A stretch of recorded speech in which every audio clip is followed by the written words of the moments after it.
Robinson Crusoe by Daniel Defoe. Chapter 7, 8, and 9. Chapter 7 Man Friday. For 2 years, I never went anywhere without my gun. I felt lonely and afraid, and had many sleepless nights. One night, there was a very bad storm, and I thought I heard the sound of guns out at sea. The next morning, I looked out and saw a ship. It was lying on its side not far from the shore. Quickly, I put my little boat in the water and sailed out to it. There were 2 dead men on the ship, but no one alive. The bodies of the other sailors were lost in the sea. I took some clothes and tools, and also a box of Spanish gold and silver money. I was a rich man now, but what use was money to me? I could not buy anything with it. I wanted people, a friend, somebody to talk to, somebody who could help me escape from my island. One morning, I woke up and made a plan. I'll try to catch one of the prisoners of the wild men, I said to myself. He'll be happy to be alive, and perhaps he'll help me to escape. I watched day and night, but for 1.5 years, there were no boats. Then one day, 5 boats came. There were about 30 men, and they had 2 prisoners. They made their fire on the sand and danced round it. Then they killed one of the prisoners and began to cook their terrible meal. The second prisoner waited under the trees, with 2 men to watch him. Suddenly, the prisoner turned and ran. The 2 men ran after him, but the other wild men were busy round the fire and did not see what was happening. The prisoner ran like a wild goat, and soon I saw that he was coming near the bottom of my hill.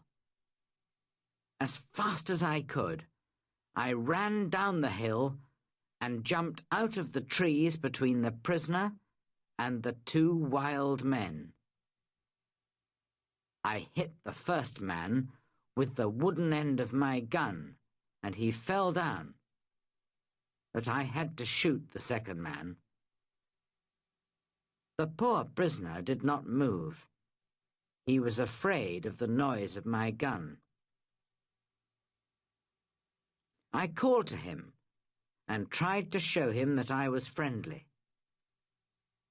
Slowly, he moved nearer to me. But just then, the first wild man began to get up from the ground. Then the prisoner spoke, and I understood that he wanted my sword. How happy I was to hear words again. I gave him my sword, and at once he cut off the head of his enemy. Hurriedly, we hid the dead bodies under some leaves, and then left quickly. I took my prisoner to my secret cave on the other side of the island and gave him food and drink. After that, he went to sleep. He was a fine young man, about 25 years old, tall and well-built, with a kind face and a nice smile. He had a brown skin, black hair, bright eyes, and strong white teeth. I decided to give him the name of Man Friday, because I first saw him on a Friday.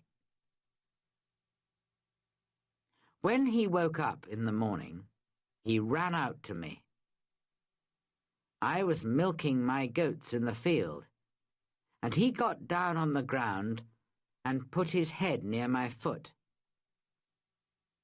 I understood that he was thanking me, and I tried to show him that I was his friend.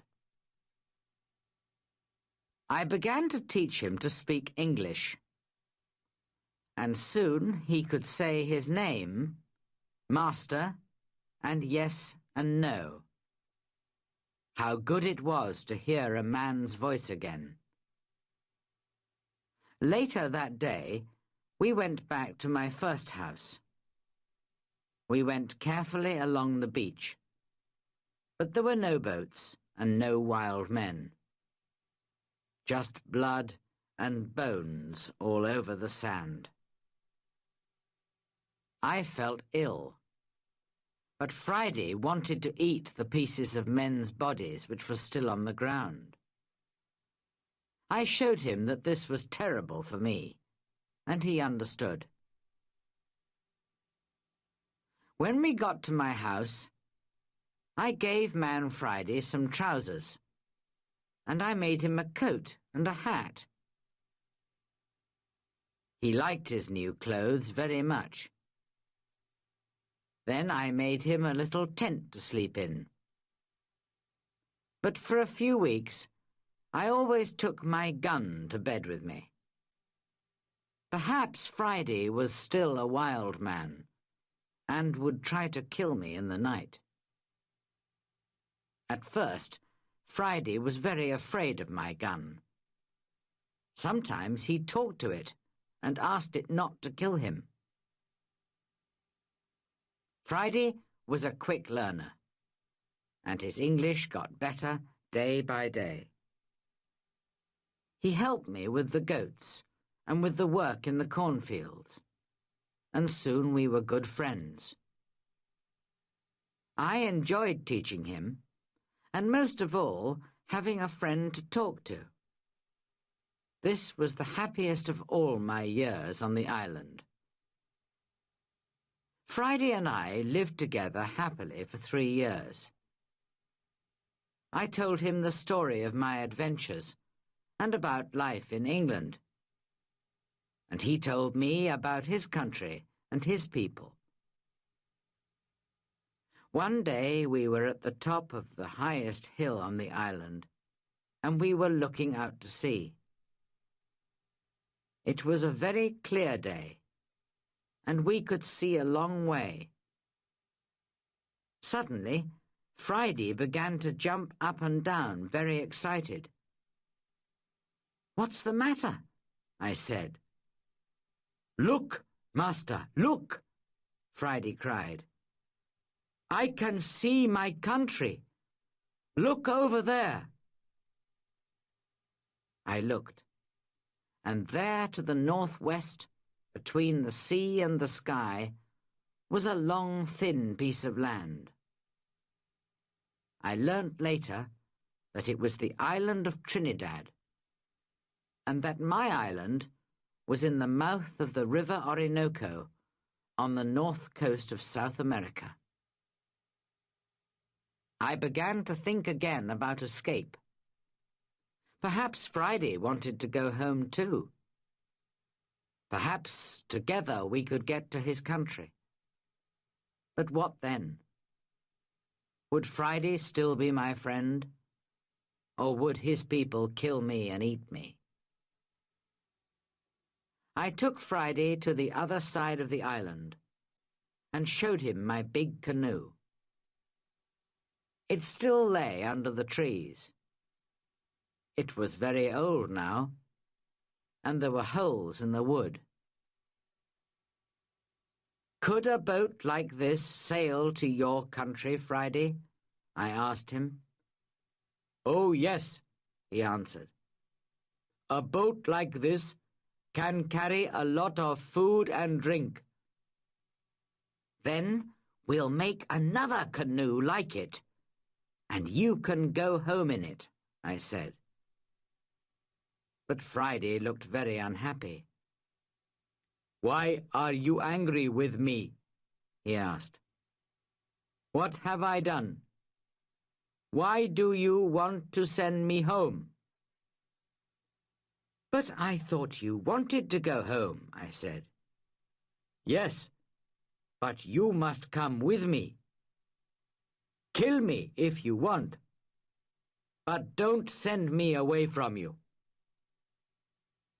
Then I saw that Friday was a true friend, and so I agreed to go with him. We began work on the canoe at once. Friday chose the tree himself. He understood wood better than I did, and we cut it down. We worked hard, and in a month the boat was finished. 2 weeks later, it was in the sea, and we began to get ready for our long journey.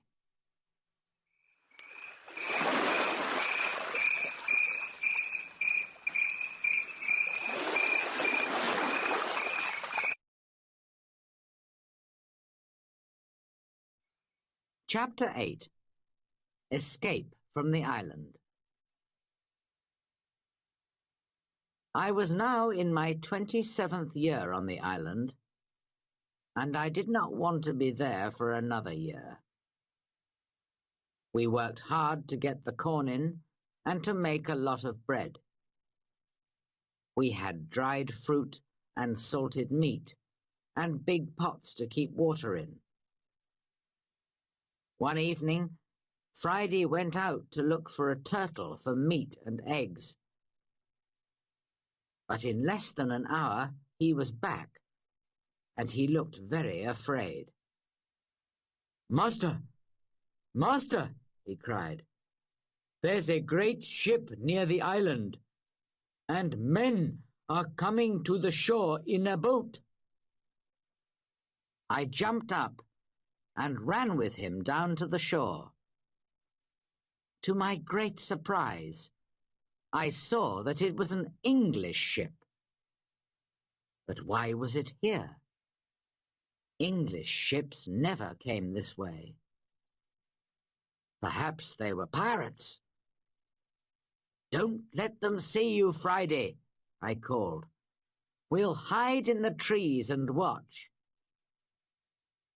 There were 11 men in the boat, but 3 of them were prisoners. Their arms were tied with rope, but their legs were free and they could walk.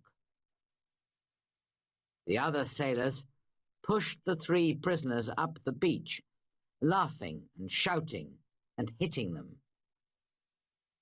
Then some of them sat down on the sand and began to drink. Others walked away to look at the island, and 2 men stayed to watch the boat. The 3 prisoners walked slowly along the beach and sat down under a tree not far from us. They looked very unhappy. Very quietly, I came up behind them through the trees and called out to them in English. Don't be afraid, I said. I'm an Englishman. Perhaps I can help you. The 3 men turned and looked at me. They did not answer at once. They were too surprised. Perhaps they thought I was a wild man myself, in my strange homemade clothes of animal skins, and with my long hair and beard. Then the oldest man spoke. I am the captain of that ship, he said, and these 2 men are my first and second officers. Last night there was a mutiny, and the seamen took the ship from me. Now they're going to leave the 3 of us here to die on this island." "Do these mutineers have guns?" "Only 2, he answered, "and they've left those on the boat." "All right," I said. "We'll fight them. But if we get your ship back for you, you must take me back to England." The captain agreed immediately and thanked me very warmly for my help. Friday ran back to my house to get all the guns, and the captain and I made a plan. The first part was easy, because the seamen were not ready for a fight. We shot the 2 men at the boat, and the captain shot another man. This man, Tom Smith, was the worst of them all, and he began the mutiny on the ship. Then the captain talked to the other 5 men, and they agreed to help him. They did not really want to be mutineers, but they were afraid of Tom Smith. "Now," I said to the captain, "we must get back your ship. How many men are on it?" 26, the captain replied, "and they will fight hard because they won't want to go home. It is death for all mutineers in England. But not all the men are bad. I'm sure that some of them will help me." Just then, we saw another boat which was coming from the ship to the shore. There were 10 men in it, and they all had guns. We ran into the trees and waited. It was a long, hard fight, but by now it was dark, and this helped us very much. We ran here and there in the trees, calling and shouting. The seamen could not see us and did not know how many men they were fighting. In the end, the first officer shouted to them, "Put down your guns and stop fighting. The captain has 50 island people to help him. We can kill you all." So the seamen stopped fighting, and we took their guns. 3 of the men agreed to come back to the captain, and we put the others in my cave. Friday and I stayed to watch the prisoners, while the captain and his men went back to fight for the ship. All night we listened to the sound of guns and shouting. But in the morning, when the sun came up, the captain was master of his ship again. I went down to the shore to meet him. "My dear friend," he cried, "there's your ship. I'll take you to the ends of the world in it." I put my arms round him, and we laughed and cried together. How happy I was to leave the island. My good friend Friday came with me, of course, but we left the mutineers on the island. We decided not to kill them. They could begin a new life on the island. I showed them my 3 houses, my cornfields, and my goats, and all my tools. Their life would be easy, because of all my hard work for so many years. And so, on the 19th of December, 1686, after 27 years, 2 months, and 19 days, I said goodbye to my island and sailed home to England.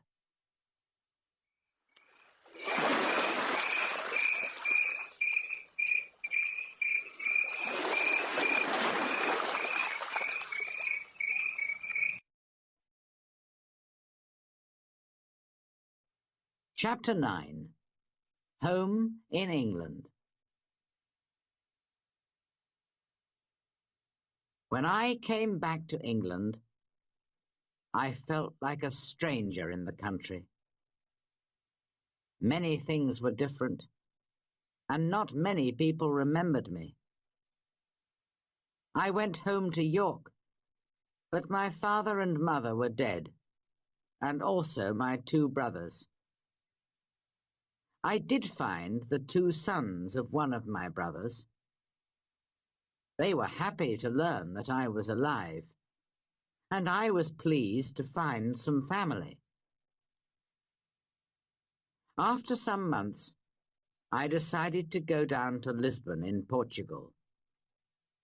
I had friends there who could help me to sell my land in Brazil, and I needed the money. Friday came with me. He was always a good and true friend to me. In Lisbon, I found the Portuguese captain, who took me in his ship to Brazil all those years ago. It was good to see him again, and he helped me with my business. Soon, I was ready to go home again by land. No more adventures and dangers by sea for me. It was a long, hard journey. We had to cross the mountains between Spain and France in winter, and the snow was deep. Poor Friday was very afraid of the snow.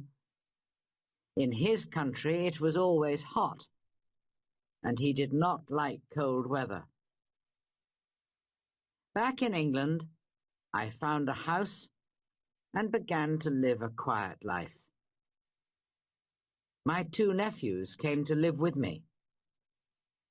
The younger one wanted to be a sailor, and so I found him a place on a ship. After a while, I married and had 3 children, 2 sons and a daughter. Then my wife died, and my nephew, who was now the captain of a ship, came home to see me. He knew that I did not really like a quiet life. "I have a fine ship, Uncle," he said. "I'm going out to the East Indies, India, Malaya, the Philippines. Why don't you come with me?" And so, in 1694, I went to sea again, and had many more adventures. Perhaps, one day, I'll write another book about them.